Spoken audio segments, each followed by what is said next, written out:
सट्टा, जुआ व नशे के अड्डे बंद नहीं हुए तो युवा इंडियन नेशनल लोकदल करेगी अनशन। बहादुरगढ़ शहर में पुलिस की शह में चल रहा सट्टा व नशे का कारोबार, एसएचओ शामिल। इंडियन नेशनल लोकदल ने सट्टे व नशे के कारोबार की शिकायत हाईकमान व सरकार को भेजी। बहादुरगढ़ से पत्रकार प्रवीण चोपड़ा की रिपोर्ट।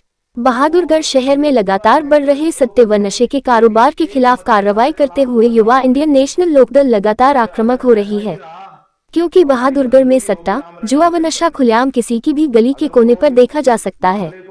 इसी कड़ी में युवा इनेलो कपूर सिंह राठी ने 2 अक्टूबर 2022 को शहर में सट्टा खिलाने के खिलाफ गैरकानूनी तरीके से जो अड्डे खुले हुए थे, उनको बंद करवाने के मामले में शिकायत एसएचओ सिटी को की थी, क्योंकि आम जनता को यह जुआ, सट्टा व नशे के कारोबारी खुलेआम धमकी देते हैं कि तुम हमारा कुछ नहीं बिगाड़ सकते, हमारी ऊपर तक सेंटिंग है, जिसकी शिकायत स्थानीय एसएचओ जय भगवान को तुरंत फोन पर की गई थी। लेकिन इसके तुरंत बाद अलग अलग नंबरों से फोन आने शुरू हो गए कि हमारे पीछे क्यों लगे हुए हो। उन्होंने कहा कि जब स्थानीय लोगों की शिकायत पर उन्होंने सट्टा, नशा व जुए के कारोबारियों के खिलाफ स्थानीय एसएचओ को कहा था, तो इन लोगों को कैसे पता चला कि मैंने एसएचओ सिटी जय भगवान को इस संदर्भ में आम जनता की शिकायत उनको दी है। इसका मतलब साफ था कि स्थानीय एसएचओ इन सभी सट्टा, जुआ व नशा बेचने वालों के साथ मिला हुआ है, जिस पर कपूर सिंह राठी ने स्थानीय पार्षद सहित झज्जर पुलिस अधीक्षक को इस बारे में लिखित शिकायत दी। उसके बाद भी स्थानीय एसएचओ ने कोई कार्रवाई नहीं की, जो कि स्वयं शिकायतकर्ता के लिए भी ताजुब करने वाली बात थी।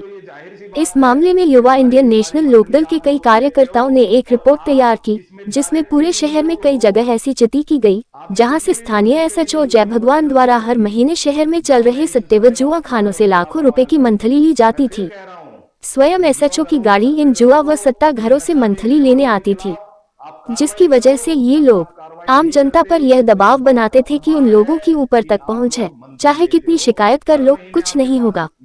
आम जनता द्वारा की गई शिकायत पर कार्रवाई करते हुए हमारे द्वारा इसकी शिकायत भारत सरकार व हरियाणा सरकार को भी की गई है।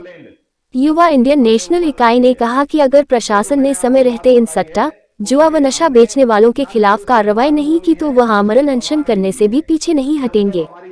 इस मौके पर अजय दलाल, विपिन टाक, मनीष अहलावत, अजय कादियान, राज सिंह वर्मा सहित अनेक कार्यकर्ता मौजूद रहे। बहादुरगढ़ में पिछले काफी लंबे समय से ये सट्टे का कारोबार चल रहा है और ये बगैर एसएचओ जय भगवान की शह के नहीं चल सकता। और ये पिछले 2 अक्टूबर से बातचीत शुरू हुई थी और 2 अक्टूबर से लेकर 5-6 अक्टूबर तक लगातार एसएचओ साहब की नॉलेज में आती रही, लेकिन एसएचओ साहब ने जानबूझ के कार्रवाई नहीं करी, क्योंकि वो लोग जो सट्टा और कारोबार चलाते हैं वो मंथली इकट्ठी करके स्थानीय एसएचओ को दिया करते हैं और उसकी वजह से उनके ऊपर कार्रवाई नहीं करी। और स्वयं गाड़ी एसएचओ की गाड़ी जब लेने जाया करती तो और क्या रह गया, अड़ोसी पड़ोसी जब शिकायत करा करते हमारे जी से तई वो यूं कहा करते भाई एसएचओ साहब की गाड़ी आओ है मंथली लेन भी आप की कर लोगे, तो मैंने एसएचओ साहब को कही, मैं एसएचओ साहब इनके खिलाफ कार्रवाई करो, तो एसएचओ साहब ने कार्रवाई तो करी को ना, बल्कि उन सट्टे और उन जुआरिया का फोन आना चालू हो गया मेरे दौरे, अब भाई तू हमने बख्श दे, तू एसएचओ के पाछे क्यों लाग रहा है, मगर थरता ही किसने कही, जो बोले भाई हमने उन्हें तो पता लग गया है, तने शिकायत करी है। कितने लोगों के इसमें होने की संभावना है? मुझे लगता है कम से कम 25 से 26 ऐसे सेंटर चल रहे हैं बहादुरगढ़ में जो स्थानीय एसएचओ की देखरेख में चल रहे हैं और लगभग हर महीने 7 लाख रुपए से 10 लाख रुपए इकट्ठे ये लोग करते हैं और यहाँ पे एसएचओ साहब को मंथली दी जाती है और बगैर मिली भगत के इतना खुलेआम नंगा नाच कर ही नहीं सकती।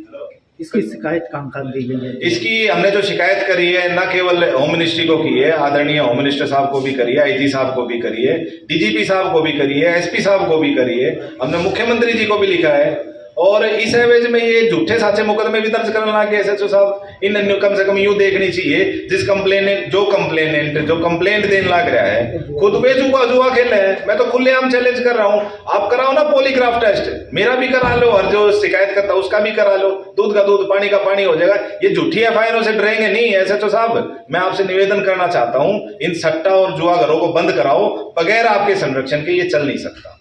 जितने भी जुआ और सट्टा चल रहे हैं तकरीबन नेताओं के घरों में और उसमें चल रहे हैं और जाहिर सी बात है जो वो नेता है विपक्ष का तो होगा नहीं, विपक्ष के तो ये झूठे मुकदमे दर्ज करा हुए हैं वो जाहिर सी बात है सत्ता पक्ष के लोगों के घरों में और ऑफिसों में सट्टे चल रहे हैं और खुलेआम चल रहे हैं, कोई रोकने वाला नहीं है। अब भी बंद नहीं होते तो क्या करेंगे? अब भी नहीं बंद हो गए भाई साहब, सीधी बात है। अब हम बहादुरगढ़ के युवा हैं, हम इस भ्रष्ट तंत्र के खिलाफ हैं। चाहे हम ना आमरण अनशन करना पड़े, हम उसमें बात में हिचकाचाएंगे नहीं। हम उनकी झूठी एफआईआर दर्ज बेशक 10 और कर लो, कोई दिक्कत नहीं है, लेकिन शामिल तफ्तीश करनी चाहिए, एज पर लॉ चलना चाहिए। एक कानून का रखवाला अगर कानून को हाथ में लेके चलेगा तो फिर कैसे काम चलेगा? कौन बचाओगा इस आम जनता ने?